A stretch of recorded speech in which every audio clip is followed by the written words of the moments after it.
Shopping cart features can be divided into three areas. The first area is persistence and restoration.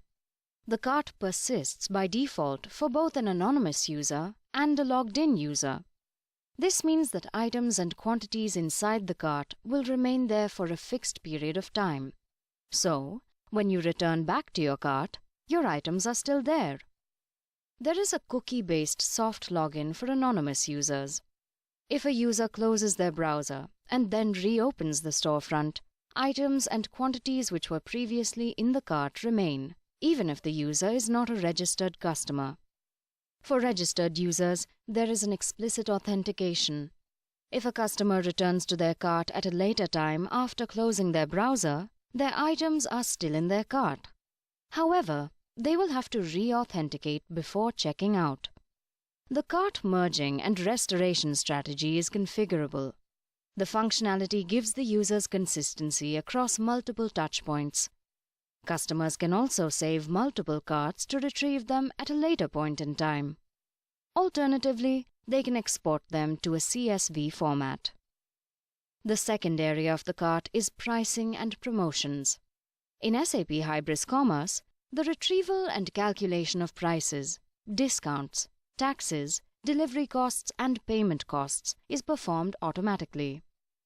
As for coupons and promotions, as soon as the criteria of a promotion are met or a coupon is redeemed, the promotion engine applies changes to the price. The third area of shopping cart features is related to order fulfillment strategies. We will take a closer look at the strategies in the order management module. For now, you should be aware that on Accelerator storefronts, a customer can choose between standard shipping and the buy online, pick up in store options. Which option a customer selects, in turn, has an influence on how the order will be fulfilled. Here is a visualization on cart persistence. The cart persists by default for both an anonymous user and a logged-in user. This means that items and quantities inside the cart will remain there for a fixed period of time. So, when you return back to your cart, your items are still there. For anonymous users, the commerce server persists the cart based on the user's session ID. This session ID is stored as a browser cookie on the user's side, but once it expires, the persisted cart can no longer be retrieved. A cron job may then be used to delete old forgotten carts on the commerce server. For registered customers, explicit authentication ensures that a cart is saved and associated with the user.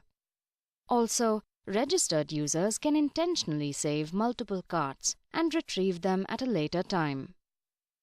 Let's also look at an example of merging and restoration. A logged-in customer has added items to the cart from the web store, but does not check out right away. Later on, the customer decides to return to the web store to add more items to the cart. However, this time he has not logged in. The customer now decides to check out and must log in first to do so. Once logged in, the cart merge feature combines the items from their existing cart with the previously saved items, enabling the customer to complete their order. Let's have a closer look at pricing. The selection and calculation of prices, discounts, and taxes is performed by the Price Factory. All possible prices for products and customers in the Commerce Suite are represented by price rows, which represent a specific price constellation. Prices may vary based on factors such as a date range, customer, product, group of customers, or a group of products.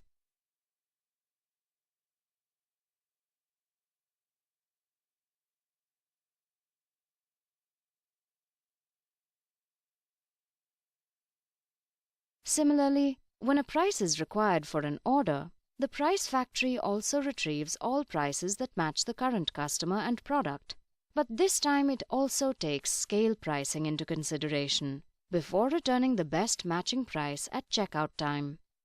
In a similar fashion, discounts and taxes are also fetched according to the order's relevant factors and then calculated at checkout. Additional costs incurred after a customer inputs a delivery and payment method are also calculated and added to the price at checkout. Now let's look at checkout variations. The first checkout is regular, also called standard.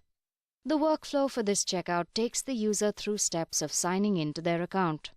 The customer is prompted to enter their billing and shipping address. Normally, this information is stored on their account. The customer is then asked for their form of payment. This information is normally not stored on their account, as PCI compliance is involved.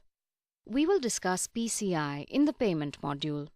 The customer is also prompted for a delivery method, and this too may be saved.